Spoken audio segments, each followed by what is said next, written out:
Então, basicamente, a gente tem na função renal algumas estratégias de avaliar, né, se os rins estão funcionando adequadamente, mas que basicamente envolve a avaliação dessa taxa de filtração, né, de como é que os rins estão realizando esse processo de filtração glomerular e de secreção ou de reabsorção tubular.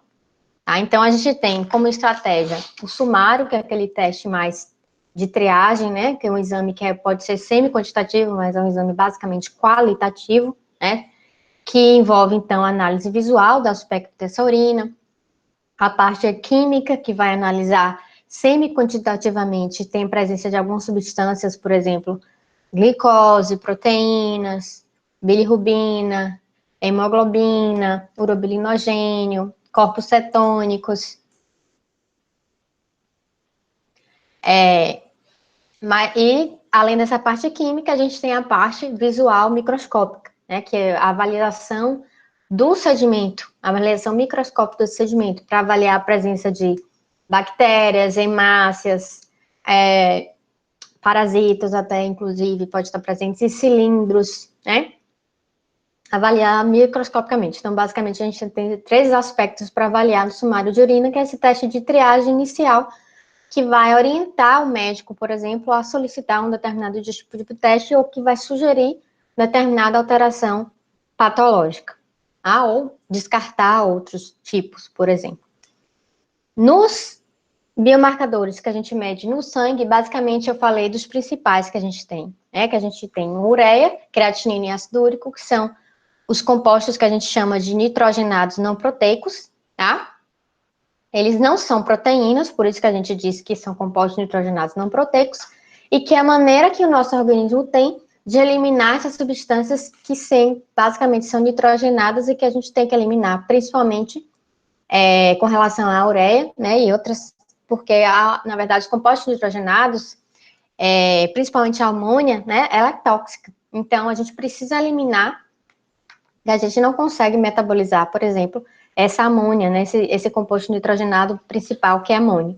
Então, a gente elimina, por exemplo, a ureia, que é um produto do catabolismo dos aminoácidos, né, então, os aminoácidos são catabolizados, né, por exemplo, a elementos menores, por exemplo, até a ureia. Lá no ciclo da ureia, lá que acontece no fígado, principalmente, né, todo esse nitrogênio desses aminoácidos vai ser convertido em ureia através do ciclo da ureia. E aí, dessa maneira, a gente libera 70% pelo xixi, uma outra parte pelo sistema gastrointestinal, né, pelas fezes, e uma outra parte pela pele, né, através do suor. Já a creatinina, que é o produto do metabolismo da fosfocreatina, né, para quem gosta de malhar, conhece muito bem, né, que a creatina, ela é quem mantém aquele estoque de energia dentro do tecido muscular, né, da célula muscular, que vai realizar aquele movimento. Então, a energia que é necessária na quebra do ATP, né, é oriunda através do fosfato, que está associado à creatina.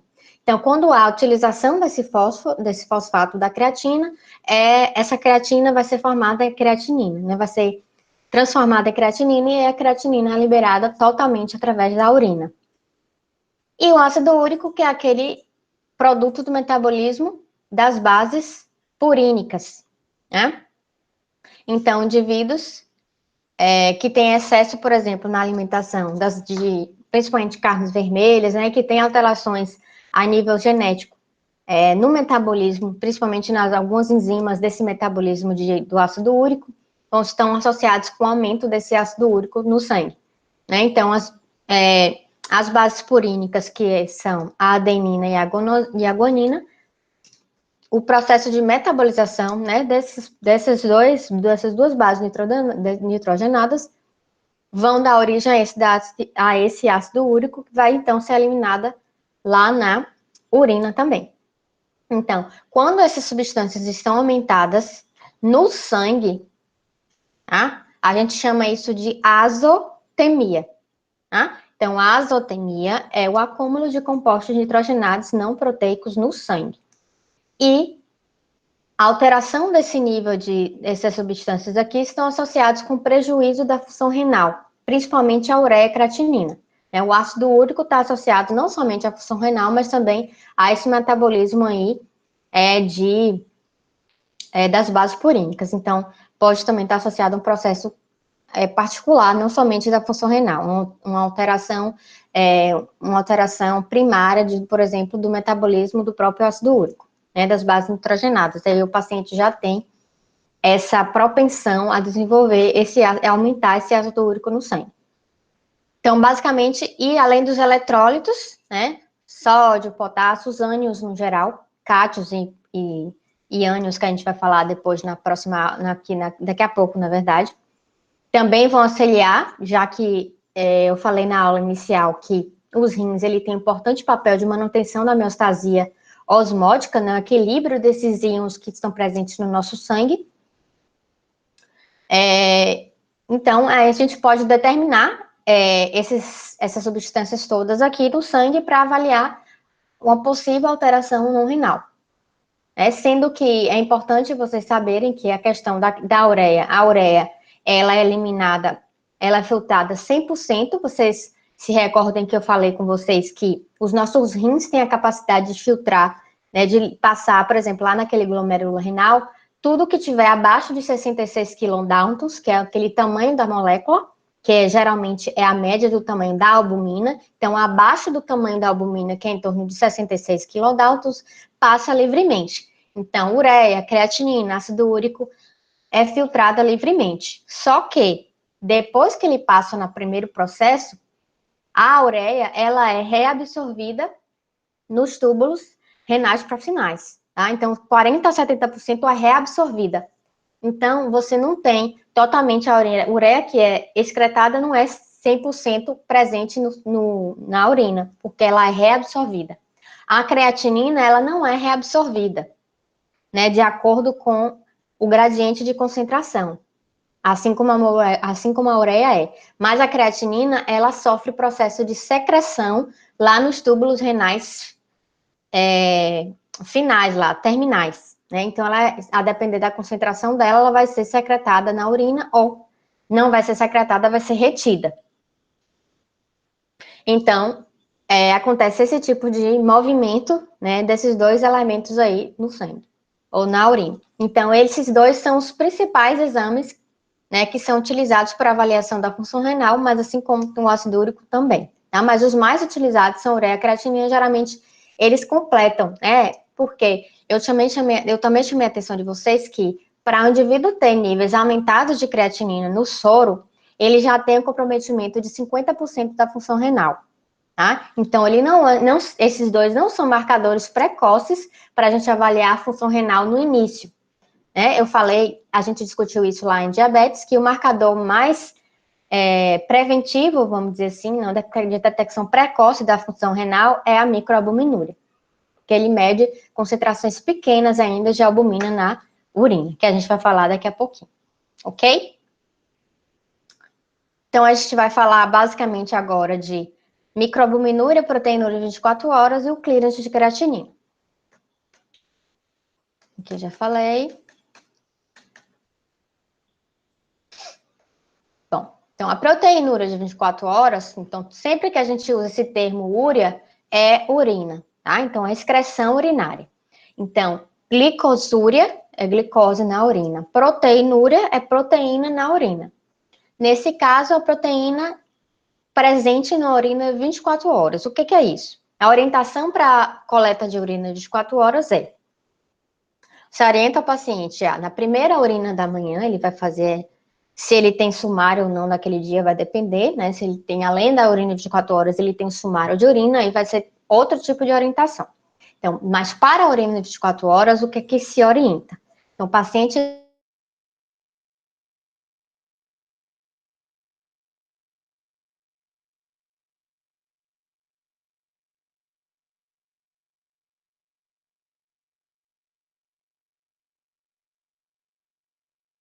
Então, se ele fizer novamente às 7 horas, a partir das 7 horas, ele vai anotar. 7 horas, ele vai começar a coletar num vasilhame, não existem frascos específicos para isso que podem ser comprados, ou então numa garrafa de água mineral, por exemplo. Você orienta esse paciente a coletar nessas 7 horas até as 7 horas do dia posterior, né? Para completar 24 horas. Então, ele vai coletar todo o xixi que ele fizer durante esse período de 24 horas, ele vai coletar e vai mantendo esse recipiente na geladeira, tá? Então, é um exame bem chato, né, de fazer, mas que é o ideal para a gente avaliar a proteinúria ou microalbuminúria ou clearance de 24 horas, que a gente vai falar daqui a pouco. Então, a questão pré-analítica da urina de 24 horas, ela é muito importante, porque vocês vão perceber aqui que o cálculo dessas variáveis, né, desses analitos, vai levar em consideração o volume de urina que foi informado. Então, eu tenho muitos casos no laboratório de pacientes que tentam burlar, né, e acha que a gente é besta, né, de acreditar, por exemplo, que o indivíduo, claro, existem situações atípicas, pacientes que têm realmente insuficiência renal muito aguda e muito grave, que, por exemplo, fazem 200 ml de urina em 24 horas, mas é muito raro. Então, nesses casos, geralmente, eu sempre ligo para o paciente para tentar extrair o máximo de informação para saber se realmente ele coletou de maneira adequada, porque eu já peguei casos também que o paciente, na verdade, não coletou, só coletou quando ele quis. Né? Ele escolheu lá os momentos mais adequados, porque imagine, a pessoa tem que escolher um dia que está em casa, né? Porque fazer isso durante um trabalho é meio que impossível. Então, geralmente, o paciente vai escolher um domingo, ou um dia de folga, né? Enfim, para ele estar dentro de casa, realmente fazer a coleta adequadamente. E também já existe um caso até curioso, uma vez, que eu recebi na verdade, eu recebi acho que eram umas 4 ou 5 garrafas de 2 litros de água mineral de um paciente. Aí a gente, peraí, não, acho que eram 7 litros no total, 7 até 8 litros, mais ou menos, de urina. Aí eu fui ligar, né, para o paciente, que na verdade era um adolescente, e eu falei com a mãe dele. E aí a mãe dele me relatou, eu perguntei, na verdade, uma coisa que a gente tem que saber também é perguntar, porque se você já induz a resposta, o paciente vai acabar respondendo da maneira que você pergunta. Por exemplo, se você perguntar, você fez jejum de 24, você fez jejum de 8 horas, ele vai dizer, fiz. Não, você tem que perguntar, quantas horas de jejum você fez? Ou então, você vai perguntar, como foi que o senhor fez como foi que o senhor coletou essa urina aí de 24 horas? Explica aí como o senhor fez direitinho. Aí a gente pega o paciente no flagra, né? Porque a gente não pode induzir, porque ele vai responder de acordo com o que a gente pergunta. Então, esse caso que estou falando da urina de 8 horas, de 8 litros, essa mãe me garantiu que realmente o filho dela tinha distúrbio, realmente. Ele tem uma poliúria, né? Bastante importante, inclusive ele é portador de diabetes tipo 1, e até justifica também essa questão, porque ele deve beber muita água e acaba fazendo também formando muita urina. E ela já tinha me informado que ele já, em um momento anterior, em outra situação, ele já chegou a fazer 15 litros de urina, imagine, 15 litros de urina em 24 horas. Ela teve que chegar com um galão de água lá em algum laboratório que ela fez, e foi uma situação bem interessante que eu nunca esqueci até hoje, e tem bastante tempo isso já. Só queria trazer para vocês as situações que a gente, como um analista clínico, deve estar atento se você estiver envolvido com essa parte, principalmente desses fatores aí com os pacientes. Eu estou mais próximo dos pacientes porque eu fico na parte da triagem das amostras, então eu tenho esse acesso e acabo falando com os pacientes para orientar melhor com relação a isso, né, e saber de fato como foi esse tipo de coleta. Bom, então a gente tem basicamente para análise da função renal, a gente tem a proteinúria, a microalbuminúria e o clearance de 24 horas. Tá? Na proteinúria, como o nome já está dizendo, vai avaliar a quantidade de proteínas que o paciente excreta em 24 horas. Existe um limiar normal, como eu falei. Proteínas pequenas, menores de 66 kilodaltons, elas passam livremente. Então, até 150 miligramas em 24 horas é considerado normal, tá? Acima desse valor, ele vai ser detectado como uma proteinúria positiva e geralmente esse valor aí, acima de 150, também está associado com a proteinúria do sumário. Então, tem que dar lá no exame químico da fitinha da urina, geralmente dá positivo também. Tá? Então, você casa os dois exames, né? A proteinúria alterada, aumentada, junto com o sumário de urina positivo para proteínas. Então, sempre a gente tem que o resultado em 24 horas, ele é sempre melhor do que na amostra isolada, ou amostra aleatória, que a gente chama, a amostra de urina do tipo 1, que é aquela mesma urina do sumário. Por quê? Porque você faz uma média, né? Porque você acompanha o paciente 24 horas. Porque se o paciente ele não tiver uma excreção constante de proteínas ao longo do dia, você poderia prejudicar essa análise, né? Então, geralmente a gente tem situações, graus, né? A gente pode dividir em graus a proteinúria observada no paciente. Por exemplo, graus leve, moderado ou grave. Então, geralmente a gente vai falar em termos de grama de proteína excretada em 24 horas. Então, por exemplo, nos casos leves, você tem menos de 1 gramas por 24 horas, no moderado de 1 a 3,5 e maior que 3,5 é grave, tá? Então, a gente tem esse panorama aqui geral. Então, geralmente, situações que a gente tem aumento dessa proteinúria urinária é síndrome nefrótica, alterações no geral, né, a nível de glomérulo renal, tanto infeccioso como inflamatório. Infecções das vias urinárias também podem gerar por conta do processo infeccioso e também de obstruções, processo de eclâmpsia, de pré-eclâmpsia, tudo isso aqui pode estar associado com o aumento do nível, na quantidade de proteínas excretadas do paciente, tá? Então, isso daqui geralmente é para a urina de 4 horas, tá? Na urina isolada,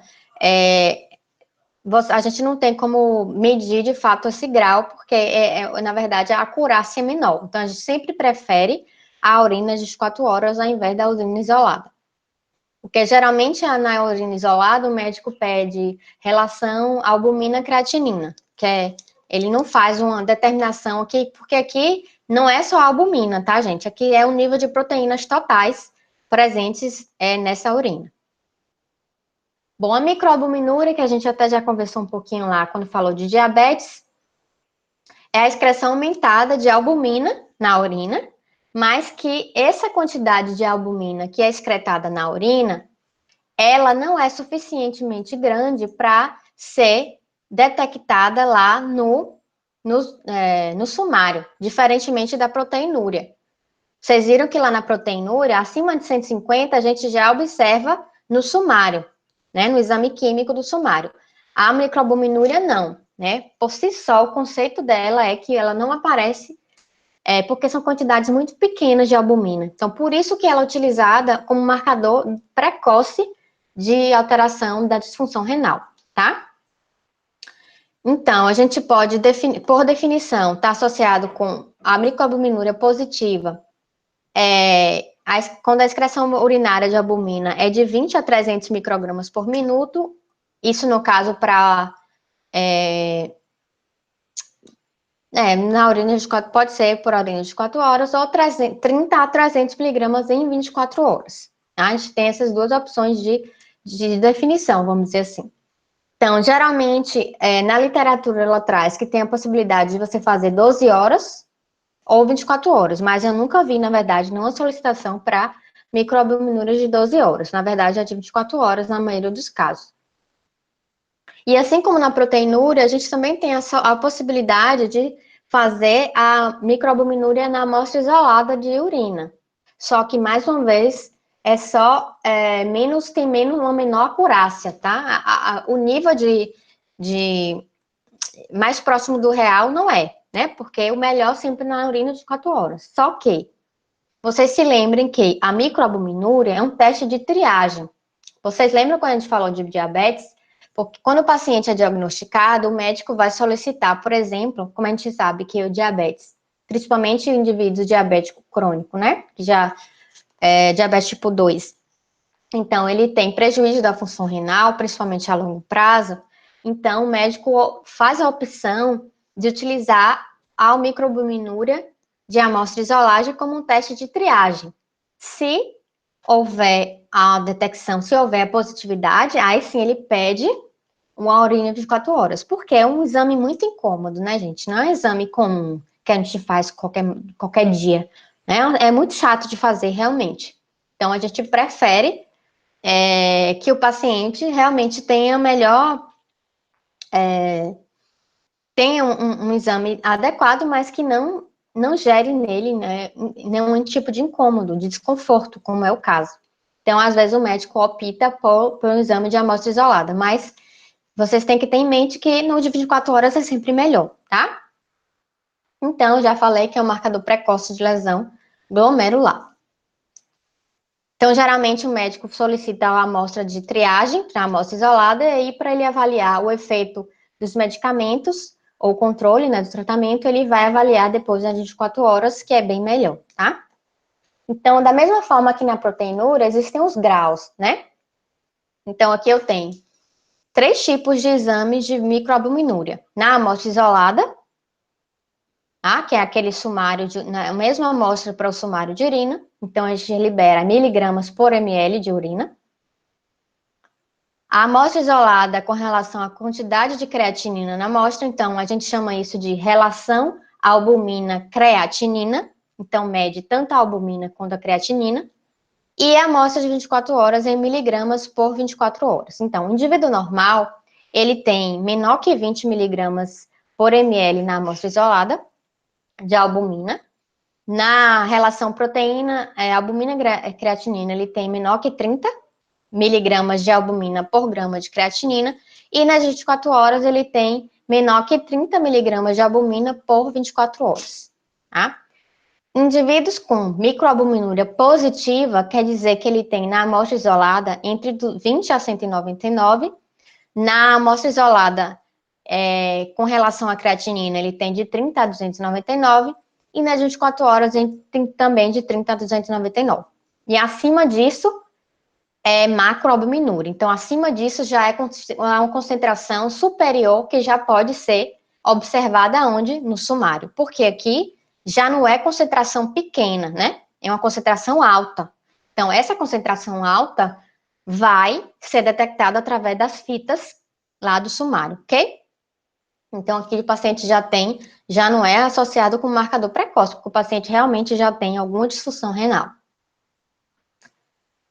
Bom, e a gente chega na parte de filtração glomerular. A gente já tinha conversado isso na outra aula, que o principal indicador para a gente avaliar se realmente a filtração glomerular está acontecendo de maneira adequada lá dos rins é através da análise da taxa de filtração glomerular, que é uma importante ferramenta para a gente avaliar a função renal e é um indicador de um número de néfrons que estão funcionando nesse paciente. Então, ele é mais sensível e ele é mais específico para avaliar essas mudanças ou disfunções da função renal.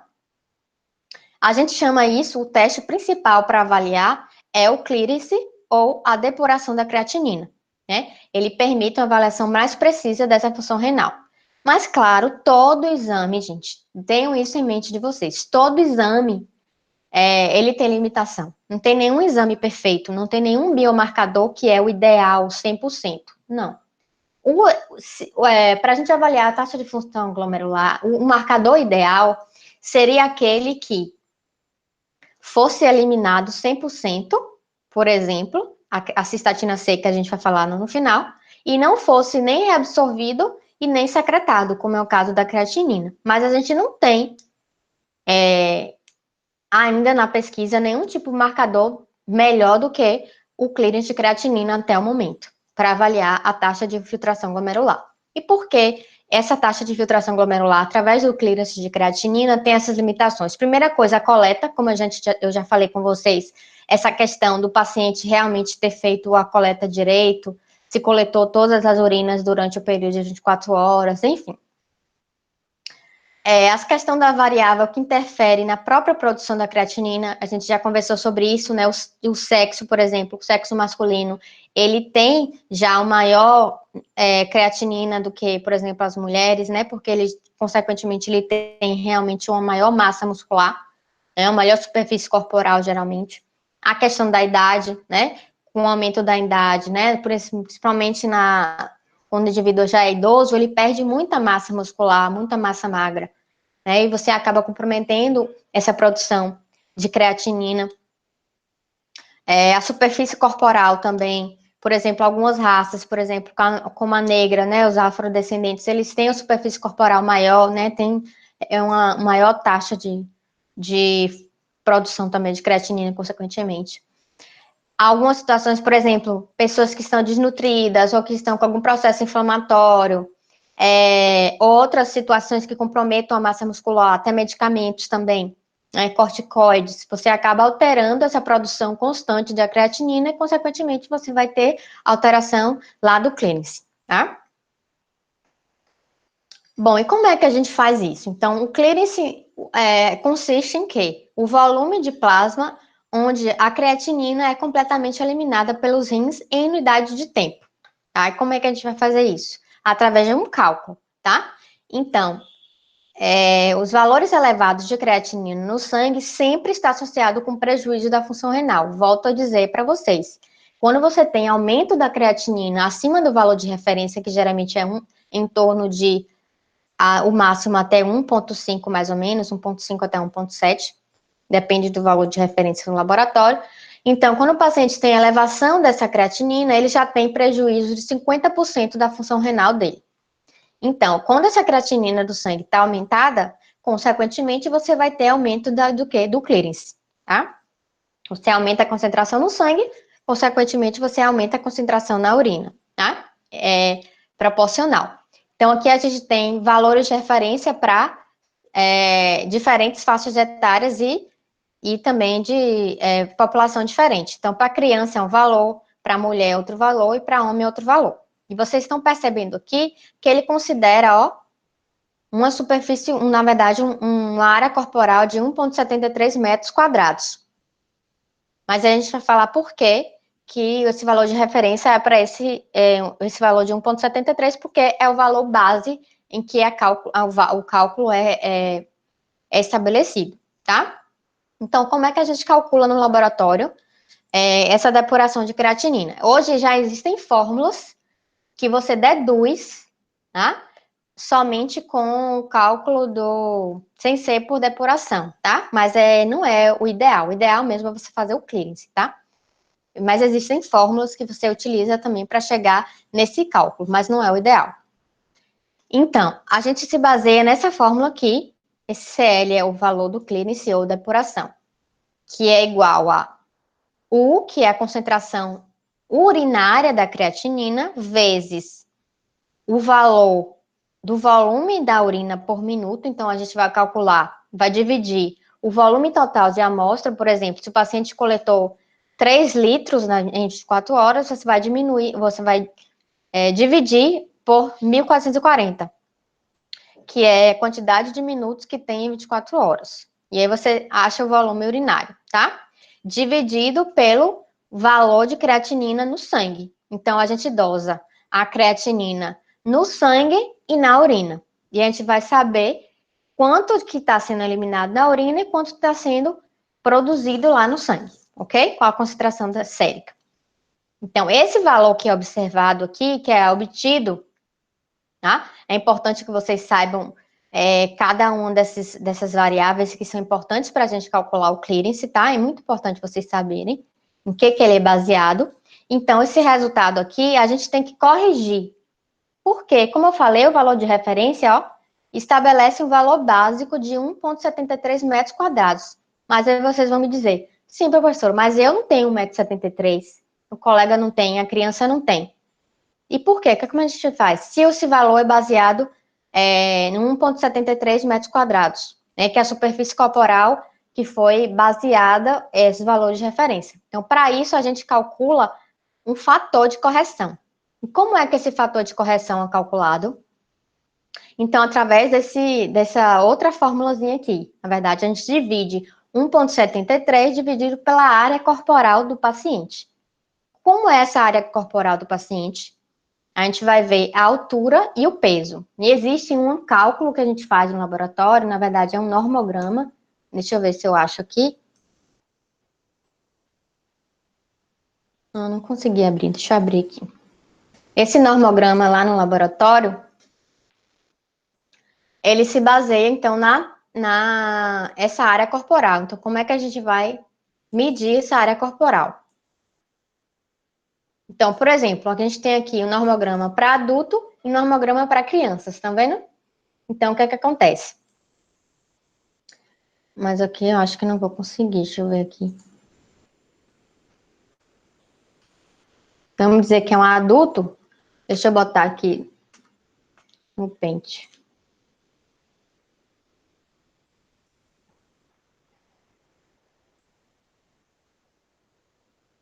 Então, por exemplo, se o paciente tem 1,55 m, que aqui ó, é a coluna dos centímetros, aqui é a área corporal e aqui é o peso, tá?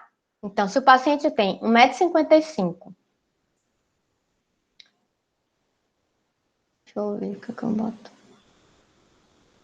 Se o paciente tem 1,55 m, então aqui, e, sei lá, 65 quilos,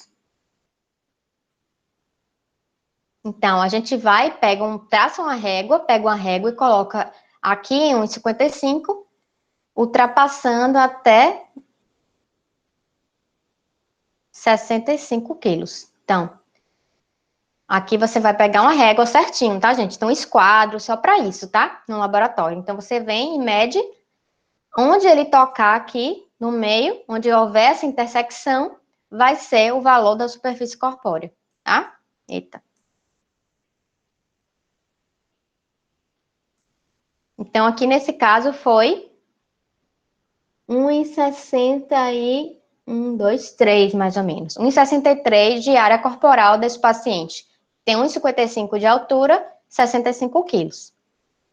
Daí ele vai dividir, então, 1,73 dividido por 1,63. Aí você acha esse fator que é multiplicado pelo clearance.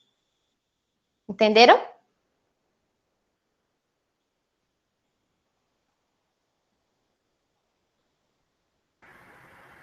Falando para ouvir, Pro? Tá. Esse valor de referência que você está explicando, eu não entendi direito. É de acordo com cada paciente ou tem um... Não, é isso que eu tô falando. Os valores de referência, eles são para a população toda, né? Então, esses valores que foram calculados aqui, que na verdade as sociedades brasileiras, internacionais, chegaram a esse valor base, que é o valor limite para indivíduos considerados saudáveis. Mas para você obter um valor desse para a população inteira, para extrapolar para a população, você precisa estabelecer uma altura para o paciente. Então, a altura que foi estabelecida a regra foi 1,73. Mas você deve considerar que nem todo mundo tem 1,73 m de altura. Por isso que a gente faz a correção com esse valor que a gente encontra de correção, ok? Entendeu? Entendi. Porque, tipo assim, olha, eu fiz a minha, né? Aí o valor de referência tem assim, de 0,5 a 0,9. O valor que você recebe lá já é mg. calculado. O valor que você Ah, recebe no laboratório, no laudo, já é... Aqui eu só trouxe para vocês saberem como é que chega naquele valor. Por isso que, naquele certamente, valor, quando né? você fez o exame, eles pediram seu peso e sua altura, não pediram?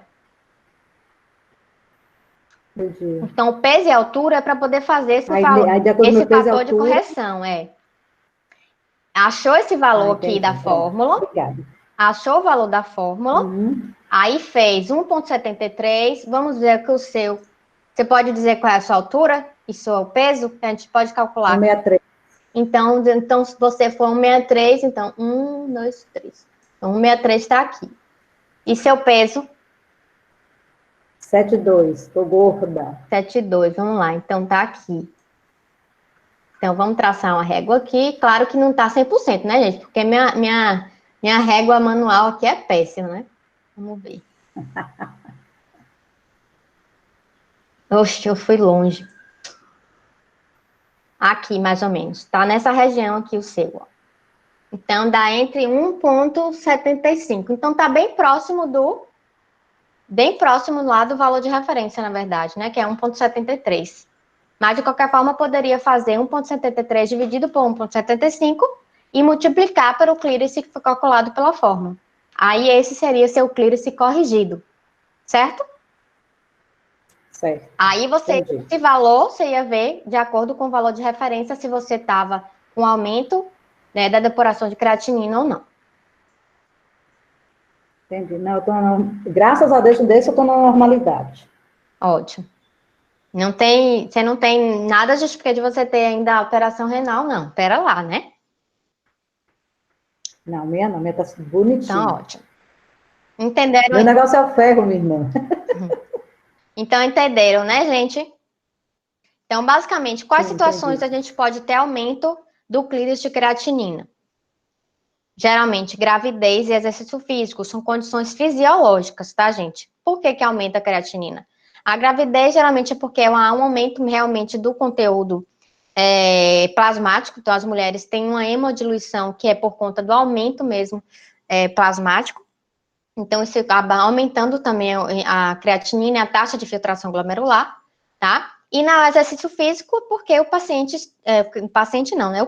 O indivíduo que faz muito exercício físico, né, vigorante, principalmente antes do exame, e também uma pessoa que faz exercício físico regularmente, o metabolismo dele muscular é bem aumentado. Então, é uma pessoa que tem uma taxa de produção de creatina aumentada.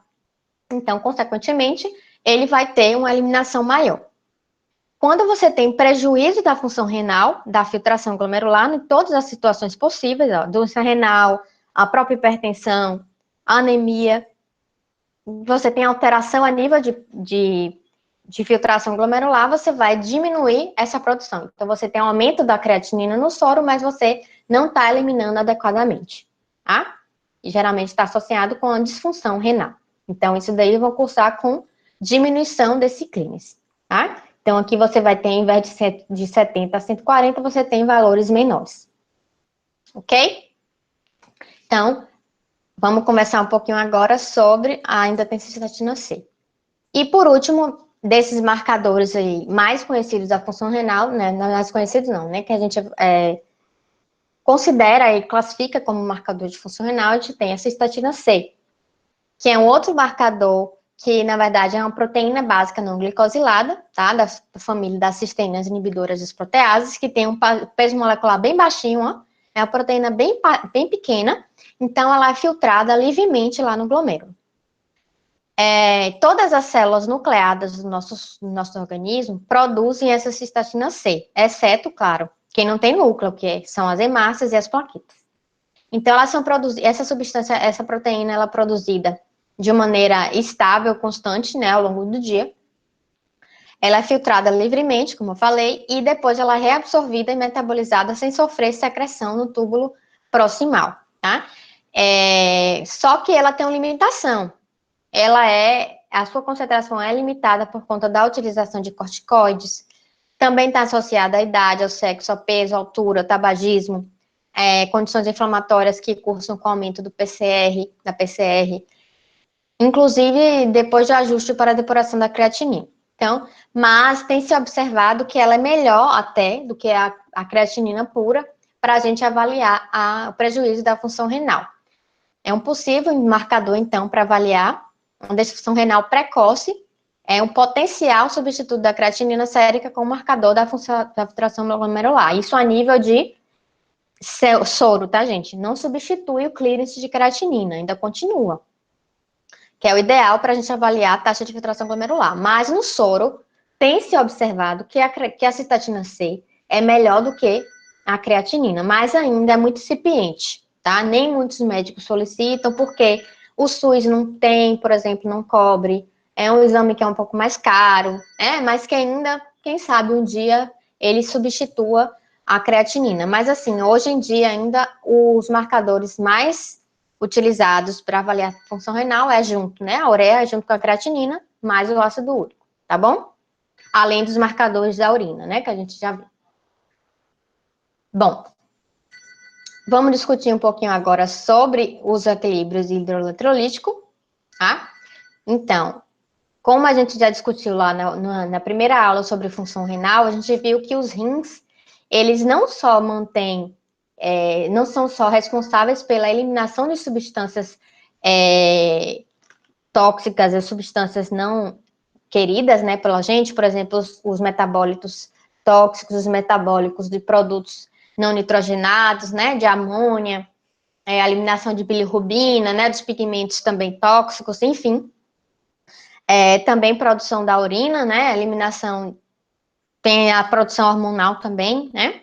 Então, além disso, os rins, eles atuam de maneira importante no equilíbrio da manutenção osmótica, ou seja, no equilíbrio hidroeletrolítico do nosso sangue, né, do nosso organismo como um todo, e também na manutenção do pH, ou seja, na homeostase, né, do organismo no geral. Então, os rins, eles são fundamentais. E por isso que o indivíduo que tem uma insuficiência renal, né, aguda ou crônica, ela precisa ser manejada, às vezes o paciente precisa ser transplantado ou fazer diálise cronicamente, porque é uma situação que é grave e o paciente pode evoluir para a morte, né?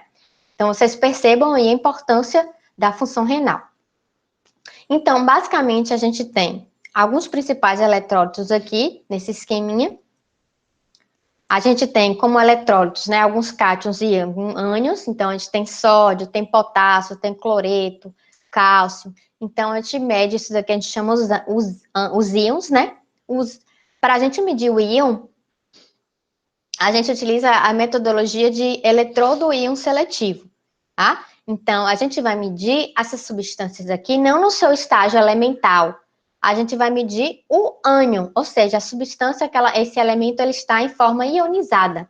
Por exemplo, o sódio ele está Na+, o potássio Na2+, o cloreto menos, né? Então, aquela substância que está em forma de íon, tá?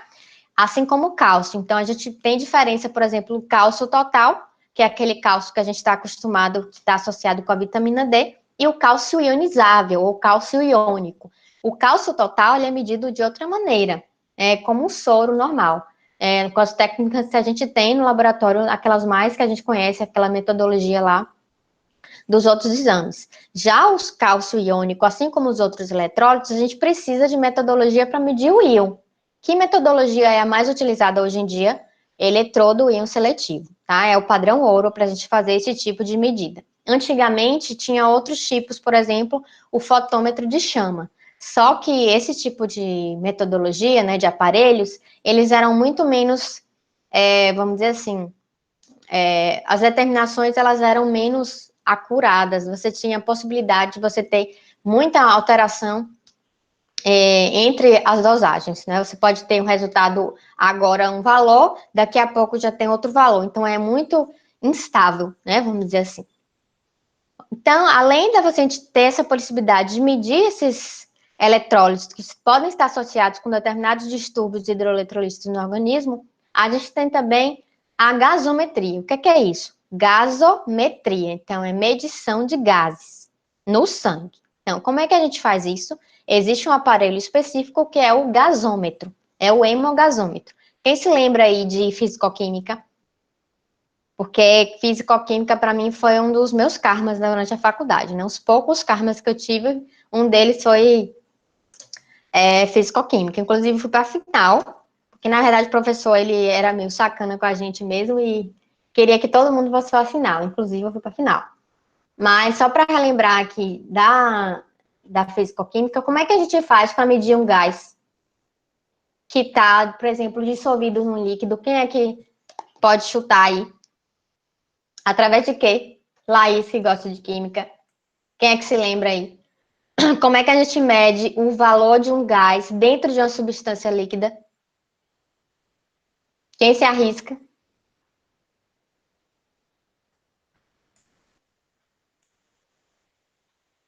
Tu. A gente mede um gás que está dissolvido, por exemplo, nesse caso no sangue, através da pressão parcial, né? A gente então mede através da pressão parcial desse gás. Então, por exemplo, os hemogasômetros, então a gente pode, geralmente o médico vai solicitar a gasometria do paciente, o que é isso?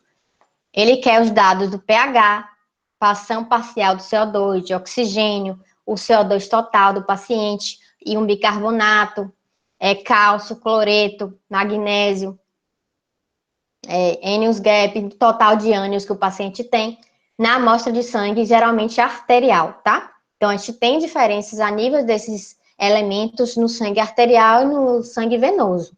Mas, geralmente, o médico pede a gasometria arterial, que ela é mais adequada do que a venosa, mas em algumas situações pode medir a venosa também. Então, geralmente, ele vai solicitar essa gasometria arterial, que é coletada onde? Num tubinho de tampa verde, tá? Um tubo de coleta de sangue normal, aí você vai fazer a coleta num tubo de tampa verde, que é o tubo com anticoagulante heparina, tá? E aí, esse sangue total vai ser dosado, então, esses elementos aqui da gasometria, tá? Esses marcadores que vão estar associados para avaliação do paciente que está internado, principalmente, que tem equilíbrio, para avaliar o equilíbrio ácido básico do paciente, para ver como ele está em relação à manutenção do pH sanguíneo. Deixa eu ver se alguém... Bom, vamos falar um pouquinho da questão dos distúrbios, dos marcadores que a gente utiliza para avaliar o equilíbrio hidroeletrolítico. Hidro vem de água, eletrolítico vem de eletrólitos, tá? Que são esses íons que a gente está falando aqui o tempo todo. Então, quais as funções desses eletrólitos do sangue? Então, a gente vê que praticamente todos os processos metabólicos celulares, eles sofrem influência desses eletrólitos, tá? Então, eles influenciam na manutenção do nosso pH. Alguns deles são essenciais para manter a função do nosso coração, né, do tecido muscular esquelético cardíaco, do tecido muscular esquelético, reações de oxidorredução, são cofatores de enzimas, mantém a homeostasia da água, mantém o nosso equilíbrio osmótico das nossas células, principalmente o sódio, o cloro. Então, a presença, a concentração desses eletrólitos, por exemplo, no sangue, no soro, né, na parte líquida do sangue, no plasma, é que mantém, por exemplo, a força dessa substância, dessa concentração desses eletrólitos, é que mantém a água ali, por exemplo, nas nossas artérias, nas nossas veias, e impede, assim como a albumina, né, impede com que essa água ela saia de dentro, por exemplo, do vaso, da artéria, para dentro dos tecidos, né? E causar edema, por exemplo. Por isso que alterações nesse nível desses eletrólitos podem causar edema. Então, por que é importante a gente conhecer esses marcadores, né? Porque, por exemplo, a deficiência da hemostasia da água ou desses eletrólitos geralmente tem consequências graves. Por exemplo, desidratação, o próprio edema, como eu falei, aumento ou diminuição do sódio, então a hiponatremia, a diminuição sérica do sódio, e a hiper é aumento, tá? Natremia vem de sódio. Então, pacientes que geralmente têm alguma alteração desse equilíbrio hidroeletrolítico, a gente precisa determinar, medir no laboratório, quantificar, né, esses eletrólitos, porque a depender da concentração deles, o médico vai aplicar uma terapia adequada, né? Então, esses marcadores hidroeletrolíticos, principalmente potássio, né? A gente chama de marcadores críticos dentro do laboratório. Então, você, como farmacêutico, vocês que, porventura, um dia trabalharam no laboratório, principalmente laboratórios hospitalares, a gente que libera um laudo, né, com esses eletrólitos, muito, vamos dizer assim, é um exame crítico, né? Então, você tem que ter muito cuidado para realmente você ter certeza que você está liberando um laudo certo. Por quê? Por exemplo, um valor errado de potássio pode levar até a morte do paciente. Por exemplo, se eu liberar um laudo de um potássio que está diminuído e, na verdade, o paciente ele foi submetido a uma aplicação de potássio, e isso pode causar uma hiperpotassemia, isso vai levar o paciente a óbito, né? Porque ele pode ter uma parada cardíaca, por exemplo. Né? Não sei se vocês, não quero estar falando aqui nada disso para vocês, mas não sei se vocês sabem, mas assim, o cloreto de potássio é um dos, vamos dizer assim, uma estratégia que algumas pessoas até utilizam até para matar, né? Por exemplo, lá no hospital, né? Isso é coisa de filme, né? Mas pode acontecer. Se você aplicar um excesso de um cloreto de potássio, por exemplo, em um paciente que está lá internado, você pode levar o indivíduo a óbito, tá? Então, o diagnóstico correto desses marcadores é essencial, então a gente tem que ter realmente cuidado na hora de liberar um tipo de laudo desse, porque isso vai implicar na resposta e na conduta terapêutica do médico, né? Inclusive, essa liberação desses laudos críticos, inclusive de potássio, ele é um dos exames que realmente, no laboratório, ele exige uma intenção maior, uma demanda. Inclusive, tem laboratórios aqui que o bioquímico, quando vê alguma alteração, por exemplo, no nível desses eletrólitos, principalmente de potássio, ele tem que ligar, por exemplo, se o paciente está lá no hospital, está internado, o bioquímico tem que ligar para a enfermaria que ele está, sei lá, para a UTI, algum lugar onde o paciente está, para avisar o médico que aquele paciente está com aquele resultado crítico. Inclusive, é uma das condutas de alguns laboratórios hospitalares. Então, só para dar um embasamento maior para você de como funciona essa questão desse equilíbrio hidroeletrolítico, na verdade, relembrar, né? A gente tem aqui uma célula, né, que é a parte citoplasmática, que é a membrana. Vocês relembram que existem vários canais, né, que permitem, que facilitam ou não a entrada desses íons dentro da célula para fora da célula. Inclusive, a gente tem algumas bombas que fazem com que a gente tenha uma concentração aumentada em um ou outro lado dessa membrana. Então, porque a tendência dos sistemas naturais é atender ao equilíbrio, né? A gente está cansado de saber que durante os transportes você tem os mecanismos de transporte, né, de soluto e de solvente, geralmente tendem ao equilíbrio. Se você tem uma membrana e um lado está mais concentrado, geralmente, se essa membrana ela é permeável àquela substância, claro que aquela substância tende a migrar para o lado mais concentrado, né? Menos concentrado. Então, você tem ainda ter um equilíbrio. Então, mas algumas substâncias do nosso organismo, né, por conta mesmo da necessidade de você ter um excesso dessa substância em um local ou outro, então você tem, por exemplo, as bombas de potássio. Por exemplo, a bomba de sódio e potássio, ela faz com que você tenha um excesso de sódio fora da célula e um excesso de potássio dentro da célula. Então, a gente tem essa característica que isso é que mantém um certo pH do nosso ambiente externo, né? Na verdade, isso é quem dá uma característica mais vamos dizer assim,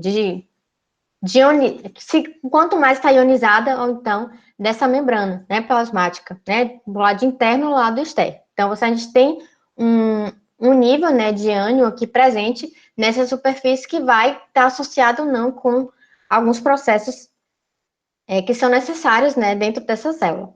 Então, por exemplo, aqui vocês relembram como é que a gente entra a glicose, por exemplo, lá nos rins, e também lá no tecido do intestino, né? A maneira que a glicose tem de entrar dentro da célula através do transporte ativo acoplado à bomba de sódio e potássio.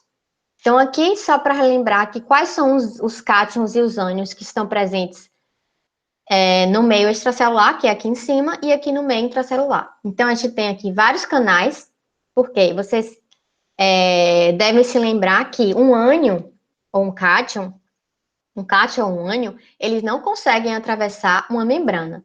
Então, ele precisa de um canal, né? Porque são substâncias que estão ionizáveis, né? Então, ele não consegue passar pela membrana normal sem ter um canal para isso. Então, você tem um canal de sódio, tem um canal de potássio, tem uma bomba de sódio e potássio que mantém a concentração diferente nesses dois ambientes, né?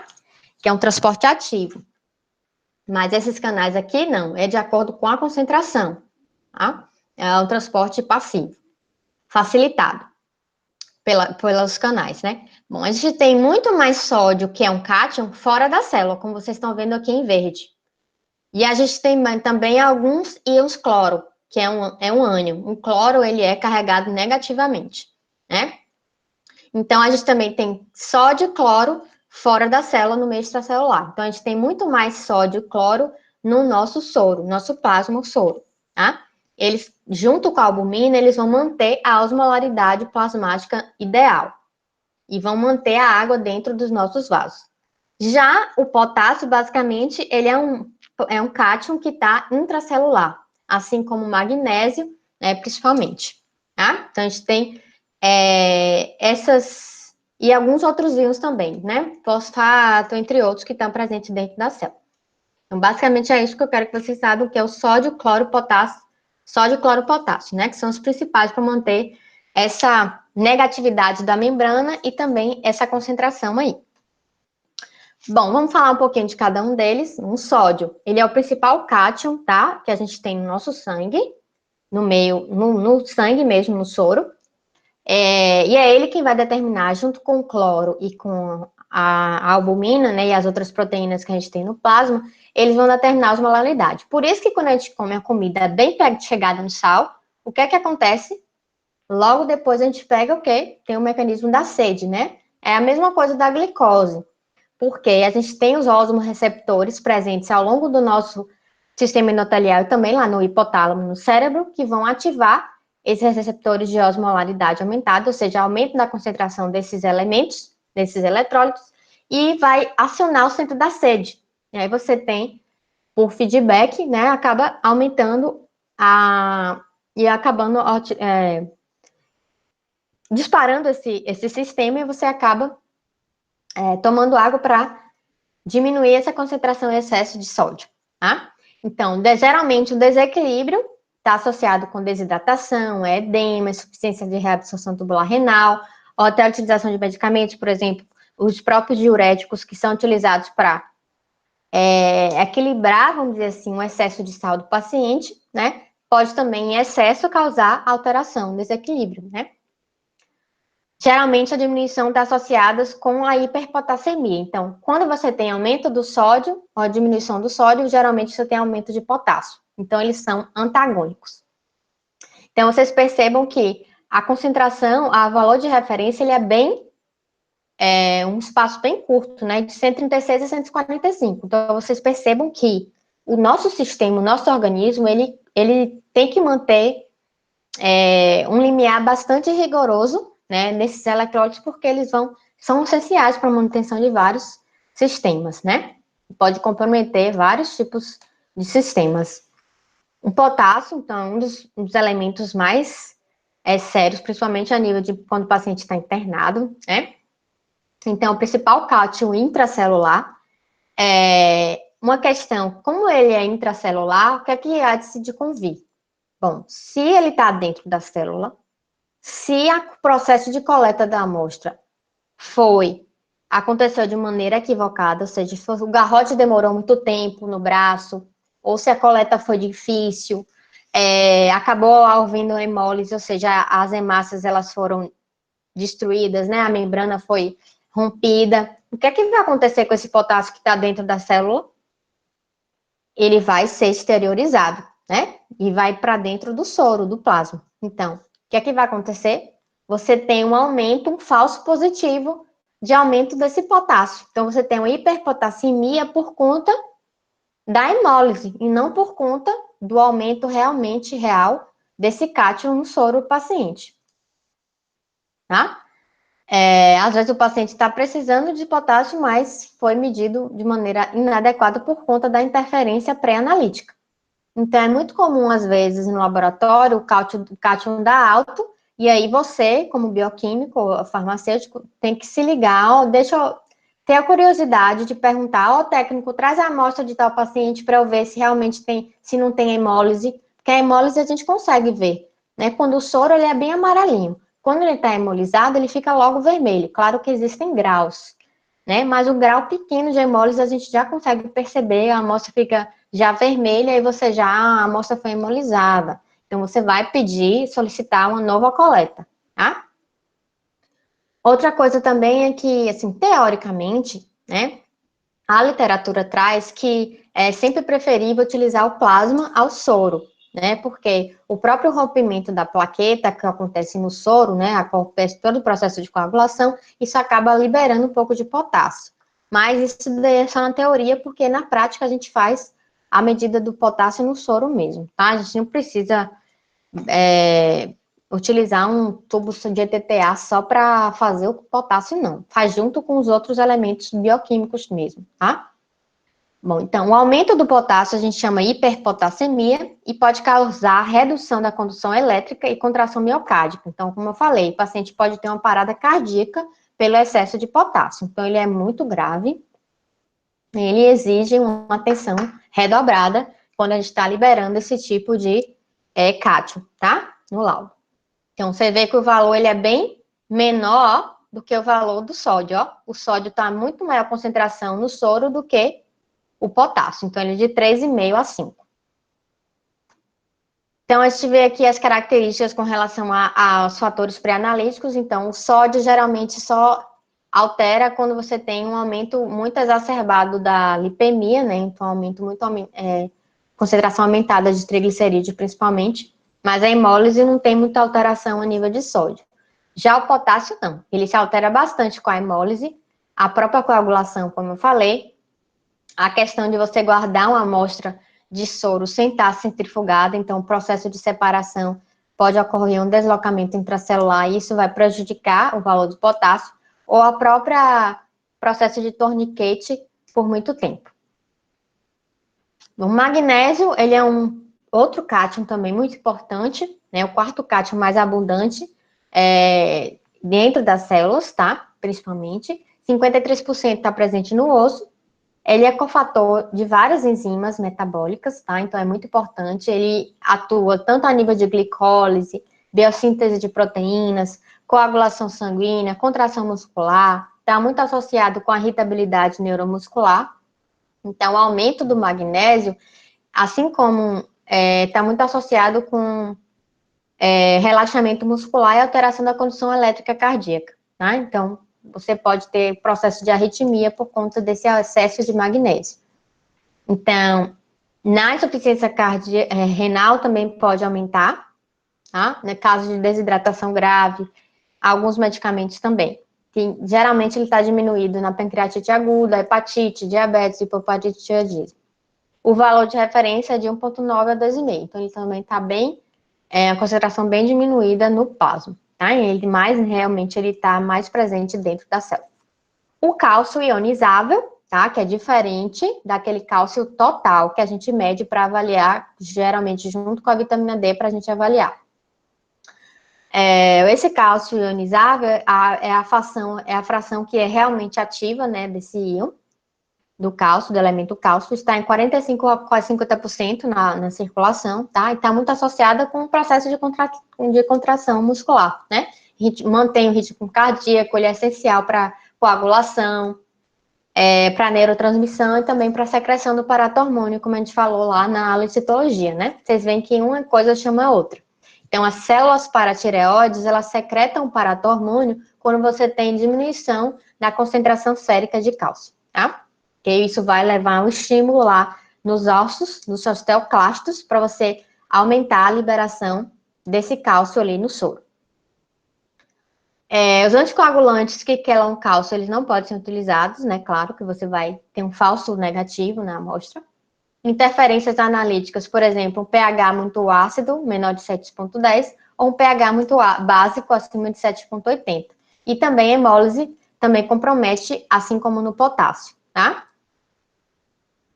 Níveis aumentados de cálcio sérico estão associados com o aumento da atividade da paratireoide, por exemplo, neoplasia nesse local aí.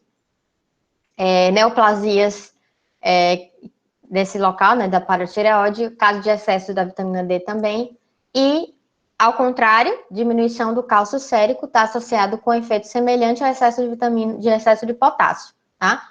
Então, geralmente também no hipoparatireoidismo você tem diminuição de cálcio e deficiência da vitamina D também.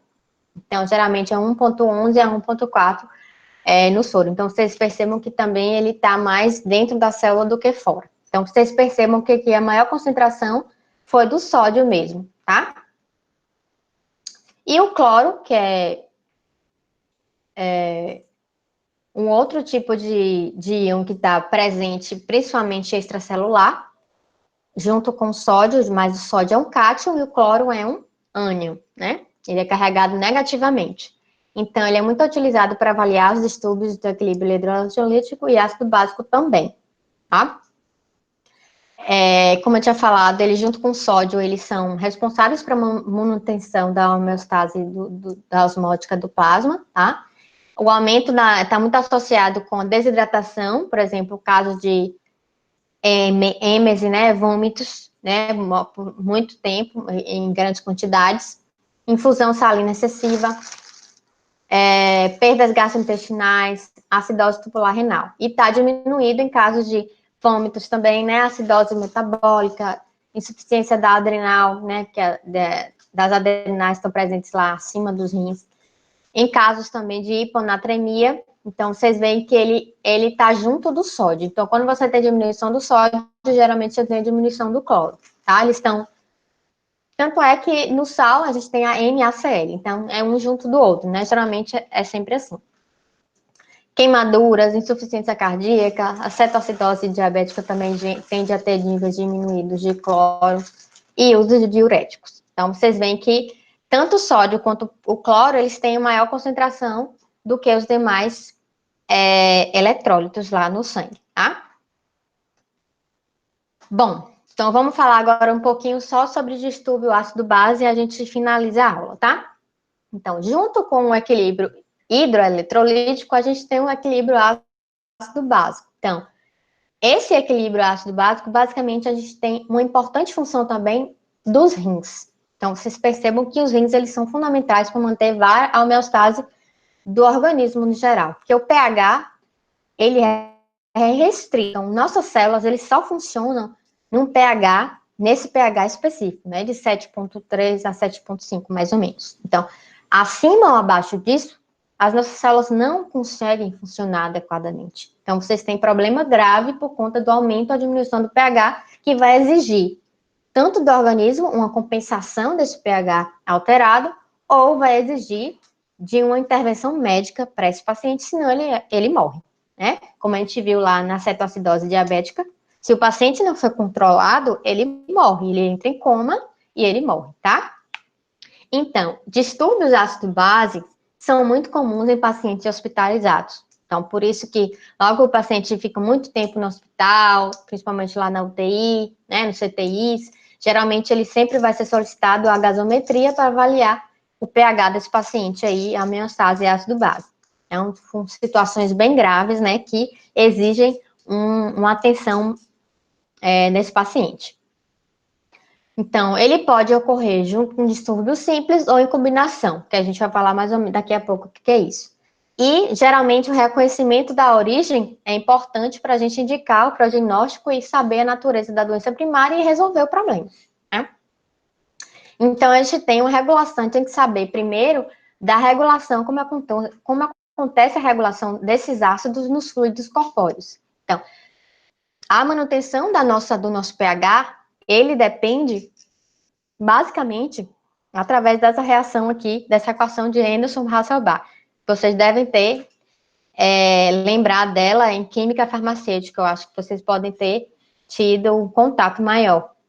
Então, para a gente calcular o valor do potencial hidrogeniônico, ou seja, o potencial de, vamos dizer assim, hidrogenicidade, ou seja, o quanto de H+ tem, que é um componente ácido, a gente avalia através dessa fórmula. Tá? É 6,1 mais o log de bicarbonato, da concentração do carbonato, dividido pela concentração de CO2. O que é isso? O bicarbonato, a gente chama que é um ácido, é uma base fraca de um ácido fraco. Então, a base conjugada de um ácido fraco. Então, o ácido carbônico é um ácido fraco. Então, vocês se lembram que quando você tem um ácido fraco, esse ácido fraco Então, vamos botar aqui um H+, que seria um ácido fraco, um HA. Esse ácido fraco, geralmente, ele tende a um equilíbrio. Então, esse ácido fraco, como ele é fraco, a dissociação do componente ácido da sua base conjugada, ela acontece de maneira a se equilibrar. Então, isso funciona como um sistema tampão. Então, a depender da concentração de um e de outro, a gente vai ter um deslocamento para a direita ou para a esquerda. Aí deu bloqueou o meu mouse aqui.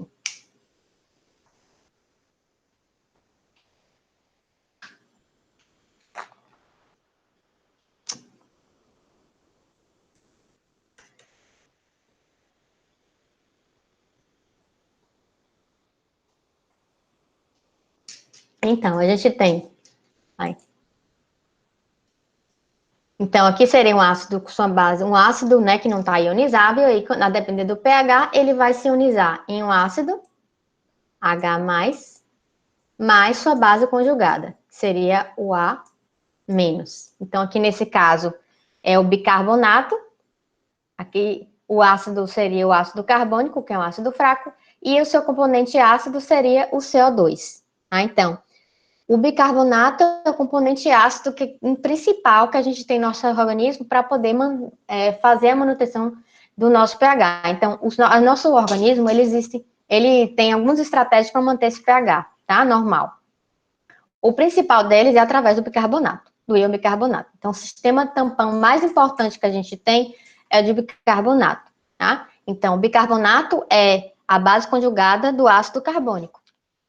E o CO2 é o ácido, é o componente ácido desse ácido, tá? Então, o controle do bicarbonato, como eu já tinha falado nas primeiras aulas sobre função renal, é dos rins, tá? Então, os rins têm essa capacidade de secretar ou de reabsorver o bicarbonato na urina. E ele é capaz também de secretar o ácido. Então, os rins têm essa participação aí de manutenção desse pH. E o controle do ácido, que é através do CO2, é a nossa função pulmonar. É o nosso pulmão quem vai dar o equilíbrio dessa parte ácida, através da liberação maior ou menor do CO2. Então, por exemplo, quando o paciente está com uma função ácida pH muito reduzido, uma estratégia, por exemplo, é você aumentar a liberação do CO2. Por exemplo, quando o paciente está muito ofegante, ou seja, está liberando muito mais CO2, isso daí é para tentar diminuir o componente ácido, ou seja, aumentar o pH desse sangue do paciente. Tá? É uma estratégia de compensação através da ventilação respiratória. Então, a gente chega nos conceitos de alcalose e de acidose. Então, a alcalose ou acidose são alterações do processo fisiológico que, se não corrigido, seja endogenamente, ou seja, o próprio compensação do organismo, ou através de uma terapia, né? Que o paciente vai tomar uma bolsa de bicarbonato, né? Uma solução de bicarbonato, uma solução de infusão de soro, enfim. E vai causar alteração na concentração de H+, no espaço extracelular. Então, a acidose é um processo primário que, se não corrigido, vai produzir acidemia. Por exemplo, um paciente que tem insuficiência renal, ele vai reter o ácido lá, ele não vai eliminar na urina. Então, se ele vai reter o H+, então você vai acabar diminuindo o pH sanguíneo, tá? Já a alcalose é um processo primário que, se não corrigido, vai produzir alcalemia. Por exemplo, se o paciente está vomitando muito, um vômito muito grave, muito importante, está perdendo há muito tempo, bastante volume, ele pode perder muito ácido e pode evoluir para uma situação de alcalemia, de aumento do pH, tá? Mas isso, geralmente, esses processos primários, eles tendem a ser compensados endogenicamente pelo próprio organismo, tá? Por exemplo, nesse caso de retenção do H+, o paciente vai ter o quê? Os rins acabam aumentando a reabsorção do bicarbonato. Ai, tá travando aqui esse computador.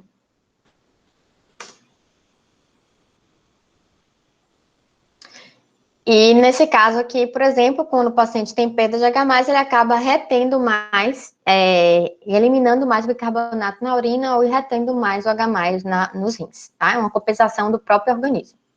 Então, a acidemia é quando você tem concentração alta de H+. Então, você tem uma diminuição do pH. Né? A situação de acidemia é pH baixo. Então, é abaixo de 7,35. E a alcalemia, vem de álcali, né, de base, é um pH acima de 7,45. Tá? Então, a gente tem componente metabólico e o componente respiratório. Como eu falei, os rins estão associados com esse componente metabólico e o pulmão está associado com o componente pulmonar, respiratório. Então, nos distúrbios metabólicos, a gente tem dois tipos.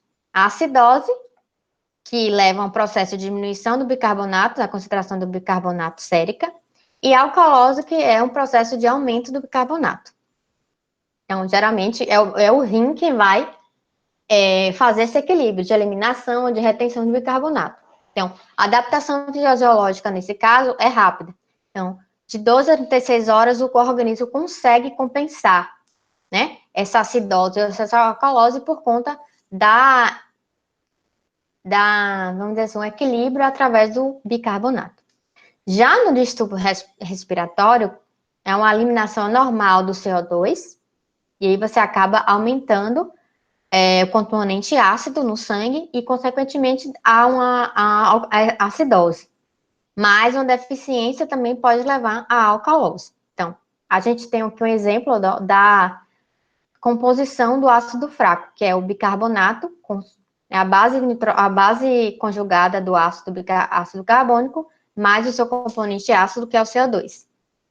Então, a depender da concentração, por exemplo, se o CO2 está aumentado, o que é que vai acontecer? Vai aumentar a concentração de bicarbonato, vai tender à esquerda, né? Se você ter um excesso de bicarbonato, você tende a favorecer o lado direito, tá? Então, é o equilíbrio, tá? Então, existem 4 tipos de distúrbios respiratórios: acidose aguda ou crônica, alcalose aguda ou crônica. Então, o organismo é quem vai compensar, por exemplo, são as mudanças primárias, por exemplo, na concentração de bicarbonato, que vai estimular as mudanças adaptativas na ventilação. Por exemplo, o paciente vai respirar mais, vai ter mais incursões de respiração por minuto para tentar eliminar mais esse CO2, por exemplo. Então, como regra, os mecanismos de compensação, eles vão tentar compensar a concentração de H+, ou do pH em direção à normalidade, tá? Então, nosso organismo tenta compensar, mas às vezes não é suficiente, então você precisa ter uma resposta terapêutica, uma conduta terapêutica em cima desse distúrbio aí, ácido básico.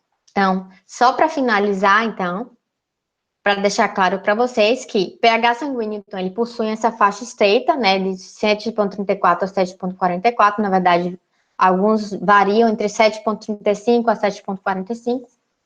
Então, a gente tem esses extremos de alcalose e acidose metabólica. Então, por exemplo, pacientes que têm valor de pH abaixo de 7,34 ou 7,35, a gente caracteriza como acidose metabólica. Por exemplo, pacientes que têm diabetes, né, como a gente já discutiu na cetoacidose diabética, já após o jejum prolongado, ou indivíduos que têm, por exemplo, síndrome da imunodeficiência adquirida, casos graves de diarreia, né, de insuficiência renal, né, são quadros que estão associados com acidose. Já a alcalose, são situações que você tem valores superiores a 7,44, que são mais raros, né, mas podem acontecer também. Tá? Acho que basicamente era só isso. Só isso e tudo isso, né? E aí, tudo bem? Vamos encerrar por hoje.